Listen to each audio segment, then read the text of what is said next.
Hello friends, my name is Mayank Dubey and welcome to DM classes. पिछली class में हमने पढ़ा मोमेंटम के बारे में। मैंने आपको मोमेंटम एक्सप्लेन किया। अब मोमेंटम से रिलेटेड ही न्यूटन का क्या है, सेकंड लॉ ऑफ मोशन।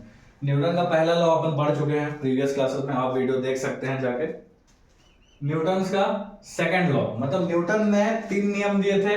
दूसरा जो लॉ है न्यूटन का वो बेस्ड है किस पे, मोमेंटम पे बेस्ड है। ठीक है, अब ये लॉ बोलता क्या है, देखो। दिस लॉ स्टेट्स दैट, ये लॉ कहता है the rate of change of linear momentum of body, किसी भी बॉडी का लीनियर मोमेंटम का चेंज। रेट मतलब देखिए फिजिक्स में कहीं भी रेट शब्द का यूज होता है अगर, तो यहाँ पे रेट का मतलब होता है विथ रिस्पेक्ट टू टाइम। कहीं भी यूज हो फिजिक्स में, ये रेट का मतलब होता है विथ रिस्पेक्ट टू टाइम। अब यहाँ बोल रहा है the rate of change of linear momentum, मतलब लीनियर मोमेंटम बदल रहा है किसके साथ, समय के साथ।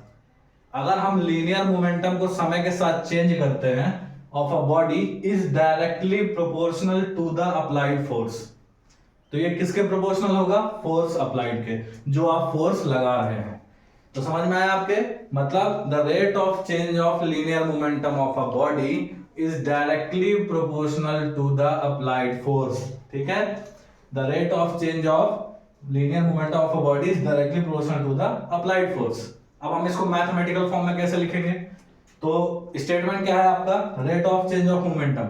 आपने rate of change of momentum लिख दिया, ये डायरेक्टली प्रोपोर्शनल में साइन लगा दिया, किस पे डायरेक्टली प्रोपोर्शनल है, फोर्स के, तो is proportional to force. Momentum क्या होता है, p, जो कि हमने प्रीवियस क्लास में डिस्कस किया। मोमेंटम किससे शो होता है, p से। रेट ऑफ चेंज मतलब p with respect to time, तो p upon t proportional to force. आगे चलते हैं, p की वैल्यू क्या होती है, मास इनटू वेलोसिटी, जो मैंने आपको बताया कि मोमेंटम इक्वल टू क्या होता है, मास इनटू वेलोसिटी। तो mass into velocity divide by time is proportional to f। अब आगे चलते हैं, देखिए मास इनटू वेलोसिटी को किसके रिस्पेक्ट में ले आओ, टाइम के रिस्पेक्ट में, और प्रोपोर्शनल टू किसको कर दो, फोर्स के। अब आप जानते हैं कि वेलोसिटी अपॉन टाइम क्या होता है, एक्सेलरेशन होता है। मैंने आपको बताया था एक्सेलरेशन क्या होता है, the rate of change of velocity, मतलब वेलोसिटी का टाइम के साथ चेंज होना क्या कहलाता है, एक्सेलरेशन। तो v अपॉन t को आप क्या लिख सकते हैं, एक्सेलरेशन। तो mass into acceleration is proportional to force, और ये फोर्स का फॉर्मूला भी होता है। आपको मैंने बताया था फोर्स का फॉर्मूला क्या होता है, मास इनटू एक्सेलरेशन, तो वो ऐसे आता है, force equal to mass into acceleration. किससे, मोमेंटम से। तो न्यूटन का सेकंड लॉ आपको फोर्स की डेफिनेशन देता है।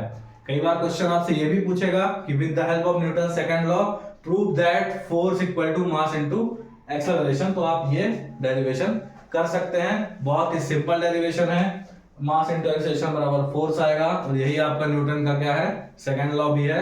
और अब हम नेक्स्ट क्लास में न्यूटन का थर्ड लॉ डिस्कस करेंगे, और आप वो जो भी प्रॉब्लम्स है आप कमेंट सेक्शन में बता सकते हैं, मैं आपके डाउट्स क्लियर करूंगा। Thank you so much.